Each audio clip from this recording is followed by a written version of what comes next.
제가 제목을 이재명 괜찮은 걸까? 일단 돌발 은행 뭔가 이상하다 이렇게 달았습니다. 최근에 이재명의 이 모습을 보면은 상당히 다급하고 좀 허둥지둥하는 그런 모습을 보입니다. 뭔가 궤도에서 좀 벗어난 듯한 그런 그 은행 말도 그렇고 행동도 그렇고 하는데 냉탕 온탕을 막 왔다 갔다 하죠. 뭐 정책 부분에서도 처음에 뭐 흑묘 백묘론 등싸우프형이 했던 뭐 흰 고양이든 검은 고양이든 지만 잘 잡으면 된다.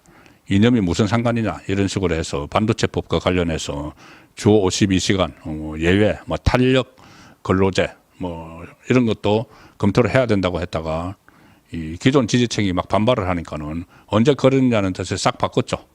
싹 바꾸고 그것뿐이 아닙니다. 그것뿐이 아니고 본인의 재판 이 선거법에서 뭐 걱정하지 않는다. 그렇게 이야기하면서 대법원 확정 판결이 조기 대선 가지 안 나올 거다. 또 김어준 프로에 가서 마치 보고하듯이 그런 행태를 보였고 가장 제가 이재명이 좀 이상하다고 생각을 하는 것은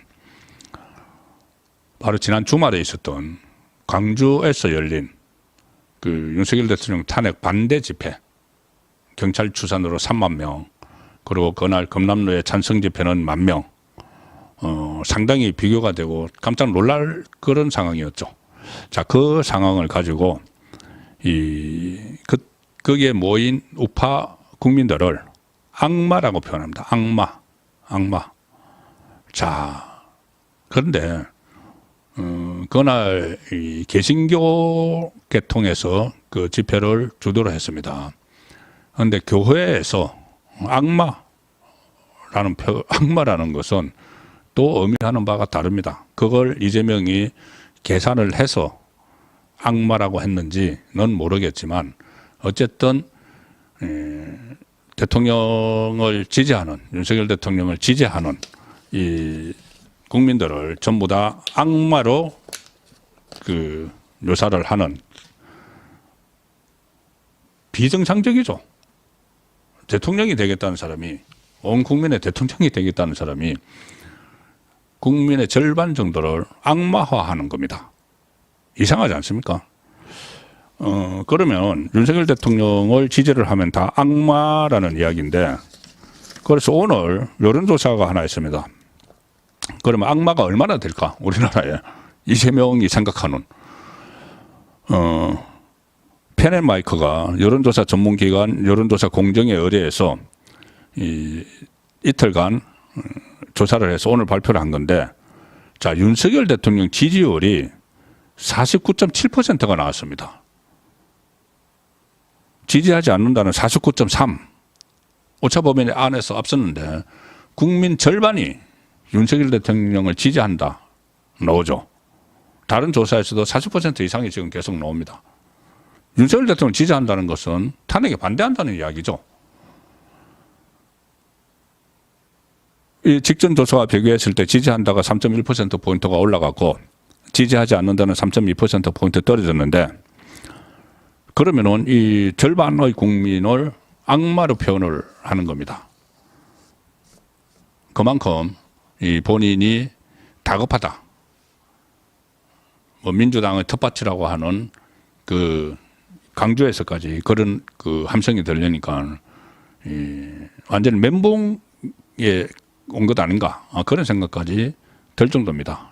그래서 뭐 김민석이나 민주당 쪽에서는 뭐 강주에 모인 떴다방들이다 이렇게 하는데 뭐 강주 시민들이 아니라는 이야기죠. 물론 그 안에 강주 시민도 있고 강주로 가는 KTX가 그날 다 매진됐다고 하니까 외지인들도 있지만 그것 또한 민심입니다.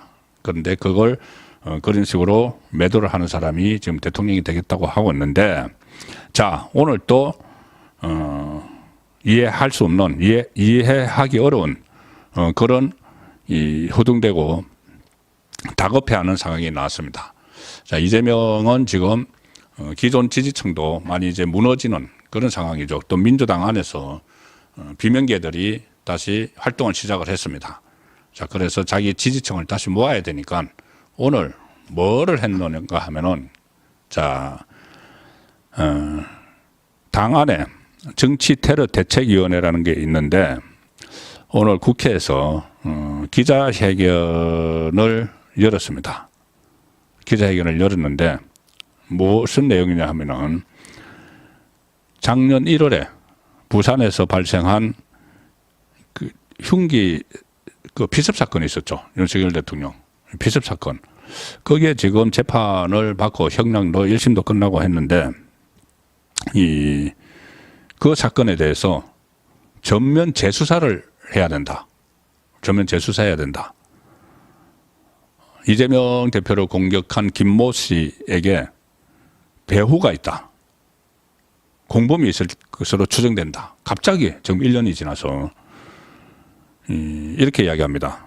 민주당 쪽에서 사건 1년이 지났지만 테러의 배후나 공범에 대한 수사는 윤석열 정권에 의한 축소, 은폐와 부실 수사로 여전히 오리무중이다.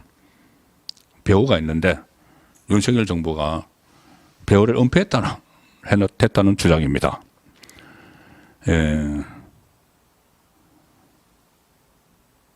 대법원까지 확정 판결이 됐습니다. 제가 지금 재판을 받고 있는 중이 아니고 그 공격을 했던 60대 남성 김모 씨는 대법원에서 확정 판결까지 받았습니다. 징역 15년형 아주 중형을 받았습니다. 징역 15년. 대법원에서 확정 판결을 받았는데 이 사건에 배후가 있다. 이런 주장을 이 시점에서 다시 하고 있는 겁니다. 사건 당시 그 민주당 쪽의 주장입니다. 사건 당시 정부에 이 사건을 테러 사건으로 지정하고 테러 방지법 적용을 요구했으나 묵살당했다. 테러 방지법은 이런 것을 이야기하는 게 아닙니다. 어떤 뭐 국제 대회 같은 거 있을 때 뭐 그런 것을 염두에 두고 테러 방지법을 그때 만든 거죠. 그리고 공수처가 사건 현장 증거인멸 혐의로 고발된 우철문 부산경찰청장, 옥영미 전 부산 강서경찰서장에 대해서 무혐의 처분을 내렸습니다. 공수처는 자기들 편이죠. 문재인 때 만들었죠. 이번에도 공수처 보쳤지 않습니까? 오동훈. 자기들 편에서 다 했는데 그런데 거기서 무혐의 처분을 했습니다. 그 배후 뭐 증거인멸, 그 증거인멸이라는 게 현장에 흘렀던 핏자국 같은 건 다 닦았다고 증거인멸 이렇게 그 주장을 했었죠. 공수처가 그런 결정을 내렸는데 자기 편인데 오늘 민주당은 명백한 증거인멸 행위에 대해 증거 불충분이라는 말도 안 되는 이유를 들며 윤석열 정권과 수사기관에 면죄부를 줬다. 이번 사건은 정권의 눈에 가시인 정적 제거 목적이다. 지금 1년 지난 사건을 대법원 확정 판결된 사건을 내란 수계 또 여기도 내란 수계가 나옵니다. 내란 수계 비호에 앞장선 거구 세력이 배후라는 의혹도 제기되고 있다. 배울 건데 다 갖다 붙이죠. 거구, 내란 수계. 최근까지도 이재명 대표를 살해하겠다는 내용의 전화 신고가 접수되고 있고 국민의힘 지지자 커뮤니티에서는 공개적으로 이 대표 체포조를 모집하고 있다. 그래서 지난번에 작년 1월 달에 있었던 그 사건도 배후가 있다. 수사를 하자. 이렇게 지금 하고 있습니다. 상당히 다급한 그런 모습을 지금 이재명 쪽에서 볼 수가 있는 상황이고 이것은 그만큼 불리하게 돌아가고 있다. 지금 모든 이 정세가 불리하게 돌아가고 있다. 본인에 대한 선고는 다가오고 있고 그리고 현재는 좀 여러 가지 돌발 변수가 발생을 하면서 심리가 늦춰지고 있으니 이런 다급한 모습을 보이고 좀 허둥대는 그래서 냉탕과 온탕을 왔다 갔다 하는 이런 이재명의 상황, 현재의 상황입니다. 그래서 어쨌든 다음 주 되면은 선거법 구형이 결정이 되고 또 위정교사도 재판부가 지금 확정이 됐죠. 확정이 돼서 2심 재판부 무죄를 받았던 위정교사도 곧 재판이 재개가 됩니다. 그러면 결국 이재명은 시간 싸움에서 지금 폐색이 완연한 그런 상황이 됐다고 정리를 해드리겠습니다.